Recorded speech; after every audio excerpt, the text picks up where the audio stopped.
Bonsoir et bienvenue dans l'Africa Newsroom. À la une de l'actualité ce soir, à quelques semaines des élections législatives du 20 décembre, l'opposition togolaise dénonce le processus électoral. La coalition des 14 partis de l'opposition exige la reprise du processus et la recomposition du bureau de la commission électorale jugée inféodée au régime de Lomé. Positionnement réaffirmé ce mardi lors d'une conférence de presse du regroupement de l'opposition qui menace de reprendre les manifestations dans les prochains jours. Le Togo est-il en train de s'enfoncer dans la crise politique? On en parle dans la première partie de cette émission. La libre circulation au sein des pays de l'Union africaine, les pratiques actuelles à l'origine des retards, les populations et les opérateurs économiques toujours dans l'attente de l'effectivité de cette mesure attendue depuis plusieurs années et dont le protocole a été entériné en janvier 2018 à Addis Abeba par les chefs d'État et de gouvernement. Plus question dans 30 minutes sur les difficultés du secteur de l'agriculture. Seuls 5 pays africains respectent aujourd'hui les engagements de Maputo de 2003 de consacrer au moins 10% du budget annuel à l'agriculture, secteur en attente d'industrialisation. L'agriculture est en crise, alors manque de volonté politique ou alors de moyens. On en parlera tout à l'heure. Voilà donc pour les titres et pour en parler avec moi ce soir, Monsieur Tahirou Dembélé, bonsoir. Bonsoir. Vous êtes chef d'entreprise et secrétaire général de l'association des Maliens de Cergy-Pontoise. À vos côtés, Monsieur Mahamad Zang, bonsoir. Bonsoir, merci pour votre aimable invitation. Merci à vous. Vous êtes enseignant-chercheur en histoire contemporaine à l'université Paris 1 Panthéon-Sorbonne, également président de l'amicale panafricaine. Et sur ce plateau également, Monsieur Dianzia Orisbon Oulou, bonsoir. Bonsoir. Vous êtes politologue, auteur de La fin d'une génération en Côte d'Ivoire aux éditions L'Harmattan. Merci à tous les trois d'avoir accepté notre invitation. Sans plus tarder, on passe tout de suite à notre premier sujet.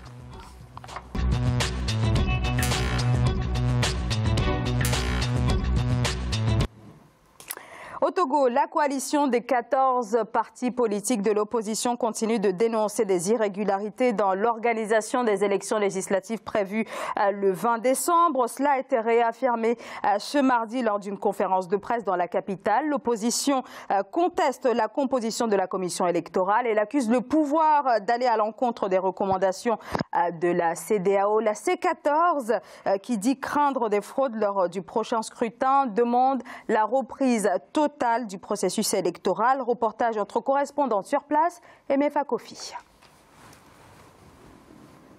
Attendus pour la prestation de serment ce 13 novembre, les 8 représentants de la coalition de l'opposition à la CENI, Commission électorale nationale indépendante, n'ont pas répondu à l'appel de la Cour constitutionnelle. Pour la coalition de l'opposition, pas question de regagner la commission électorale si les conditions d'assurance d'une élection fiable et crédible ne sont pas réunies. On veut que nous nous associons à une opération unilatéralement conduite par le RPT Unir. C'est non. Nos représentants à la CENI n'iront pas prêter serment. Les autres revendications posées par la coalition de l'opposition sont entre autres la reprise pure et simple du recensement électoral, le consensus sur la présidence de la CENI et la composition équilibrée de ses démembrements, l'adoption du mode de scrutin uninominal majoritaire à 2 tours. Lorsqu'on écoute le communiqué du gouvernement et sa proposition de réforme constitutionnelle, on s'aperçoit que la clé de répartition des sièges à l'Assemblée reste la même. Ça veut dire que UNIR peut avoir moins de voix dans les urnes et beaucoup plus de députés. Toutes les lois que l'on va prendre à l'Assemblée, UNIR sera majoritaire. À un peu plus d'un mois des législatives du 20 décembre, la coalition de l'opposition organise une marche le 17 novembre dans les rues de Lomé et appelle ses militants à boycotter le recensement électoral prorogé du 16 au 18 novembre 2018. Elle reste toutefois ouverte à la facilitation de la communauté économique des États de l'Afrique de l'Ouest. Alors, le processus électoral s'est un petit peu accéléré ces derniers jours au Togo. On a là la coalition de l'opposition qui appelle les Togolais à boycotter le recensement qui a démarré il y a quelques semaines, le 1er octobre, en vue donc de ces élections législatives du 20 décembre. Là, l'opposition appelle sans doute à des manifestations dans les prochains jours. L'objectif, c'est donc de mettre la pression sur le régime. Mais Mahamad Zang, avec quelle marge de manœuvre exactement ? Les manifestations dans un pays comme le Togo, même si c'est une dictature, sont légales et doivent être autorisées. Et il me semble pertinent, n'est-ce pas, que l'opposition togolaise, le C14 en particulier, fasse des propositions qui tendraient à rendre les élections à la fois crédibles et surtout non contestables. Et ce n'est pas l'impression, n'est-ce pas, qu'on a lorsqu'on prend connaissance, n'est-ce pas, de la décision du gouvernement togolais qui, un, refuse que la CENI soit paritaire, c'est un refus. Deux, l'opposition voudrait qu'on organise ces élections-là dans un climat totalement apaisé et donc le report en quelque sorte de ces élections. Et la dernière proposition, c'est que l'enrôlement des électeurs sur le fichier est aussi contestable. Donc il me semble qu'il serait plus prudent pour le gouvernement togolais de pouvoir accéder à ces demandes de l'opposition et de les organiser dans un cadre beaucoup plus apaisé et quitte à ce que cela puisse prendre du temps. Parce qu'il faut avoir une vision globale de ce qui se passe en Afrique, pas seulement au Togo. On a vu le cas au Mali, en Guinée, au Tchad, un peu partout. Ce sont des élections, et surtout au Gabon, lorsque les résultats des élections sont contestés, on a affaire à une crise à la fois politique, mais aussi sociale, qui souvent perdure et qui empêche un développement régulé de ces pays-là. Tahirou Dembélé, le gouvernement togolais devrait opter pour un report de ces élections? Tout à fait, parce que j'ai rejoint le professeur, ce qu'il dit. Au Mali, déjà, on n'est pas sorti du péripétie, parce que déjà l'élection présidentielle a été contestée, parce que la Ourouma a été bâclée. Les élections ont été bâclées au Mali. Il n'y a pas eu d'élection. Ça va se répéter. C'est pour ça que je dis à chaque fois, chaque fois on sort d'une mauvaise rêve, on retombe dans la même chose, parce que c'est visible. On répète là, chaque fois la même chose dans chaque pays africain. On dirait que chacun copie ceux qui volent le mieux, quoi. On commence la Ourouma en octobre et on veut faire des élections en décembre. C'est pas possible. C'est pas possible, parce que tout le monde ne pourra pas être recensé. C'est pas possible. Vraiment, c'est pas possible. Dianzia Orissa Bongoulou. Bon, pour bien expliquer, moi je parle d'un principe. Vous savez, en Afrique, depuis le retour du néoconstitutionnalisme, je m'excuse, bon, il y a deux facteurs aujourd'hui qui ruinent tout l'espoir suscité par le retour du néoconstitutionnalisme. Il y a eu d'abord les coups d'État, la force militaire et la force de droit. Mais aujourd'hui, en 2018, il n'existe plus de coup d'État militaire. Mais le problème, c'est qu'on assiste plutôt à des manipulations constitutionnelles, à des trapatouillages même de la Constitution, en vue de se maintenir au pouvoir. Et c'est devenu mode non partout sur le continent africain.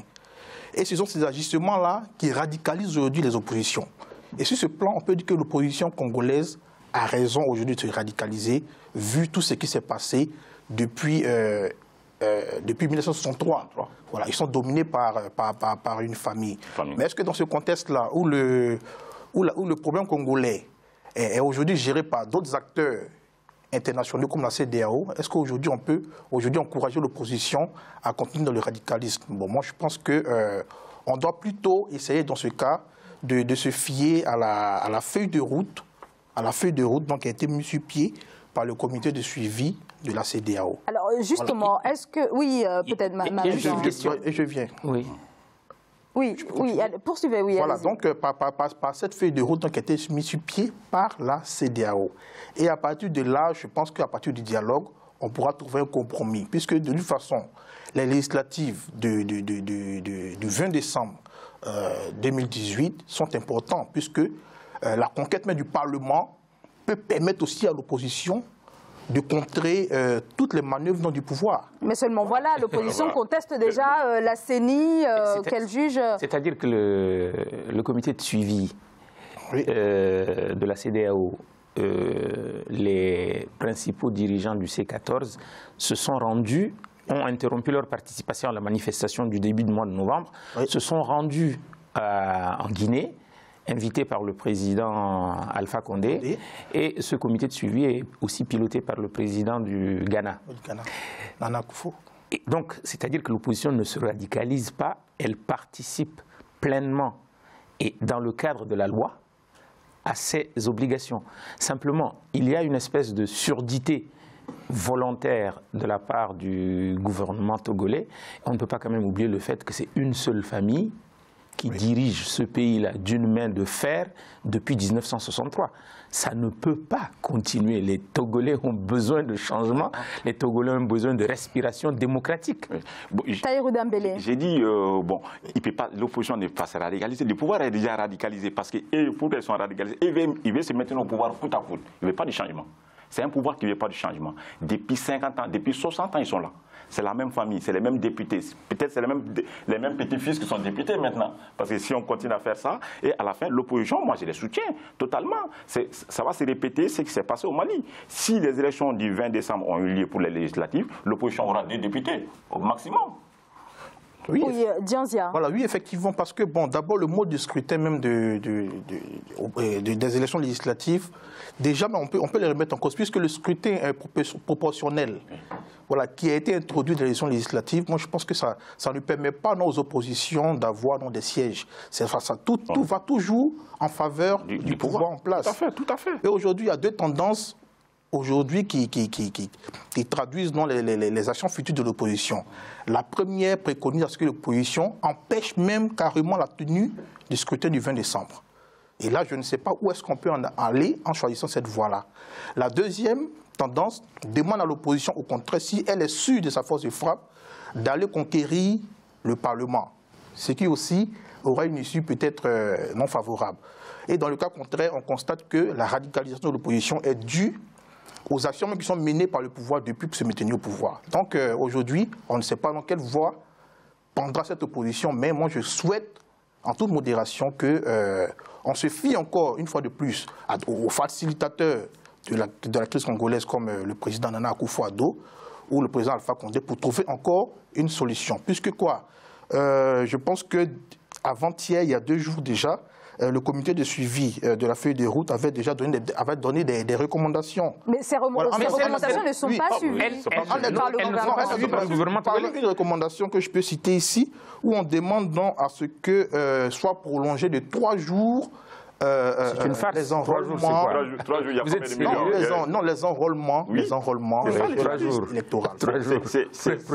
C'est ça les vrais. Non, je veux dire que si l'opposition, si les facilitateurs ont la capacité de donner des recommandations, je pense qu'ils peuvent changer et encore trouver un consensus.